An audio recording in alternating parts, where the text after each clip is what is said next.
I've been a nurse for over 10 years, and I've seen my fair share of things that would make most people question their sanity. But there's one night that still haunts me, one shift that I can never forget. It started like any other, quiet, uneventful, or so I thought. It was during my late shift at St. Margaret's Hospital, a place that had seen its share of death and decay. Most of the patients were elderly or terminally ill. The night was silent, almost too silent, but I always felt watched, like something or someone was waiting. I tried to ignore it, of course. You get used to the feeling after a while. But that night, it was different. I passed by room 319, where an elderly woman had been admitted earlier that evening. Her name was Mrs. Langley. She was barely conscious, just drifting in and out of sleep. But something about her seemed wrong. Her breathing was shallow, but every now and then she would mutter something under her breath. It didn't make sense at first. I wasn't the only one who noticed. The other nurses and even the doctors seemed to avoid her room, though none of them would admit why.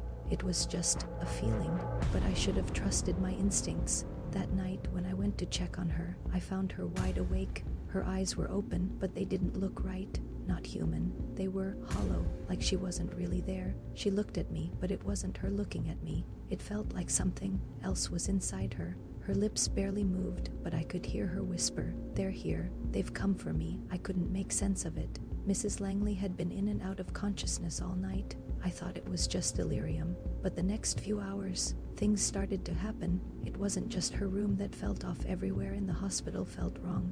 I'd hear footsteps when no one was around. Doors would creak open on their own. And that whispering, it started coming from the walls. It wasn't until I went to check on the other patients that I realized something was very wrong. One by one, rooms I passed seemed to have changed. The air was colder, the lights dimmed even further, and every room was filled with the soft murmur of voices that didn't belong to any living person. I tried to shake it off, but the feeling of being watched, it was unbearable. And then, when I returned to Mrs. Langley's room, I saw it, a shadow standing at the foot of her bed. It was tall, its form shifting unnaturally, almost like it was made of smoke. I couldn't breathe. My body was frozen. And then I heard it again, that whisper, but this time it wasn't coming from Mrs. Langley. It came from the shadow itself. It spoke in a voice that wasn't human. It said, "She's not alone anymore." And just like that, the figure disappeared into the darkness.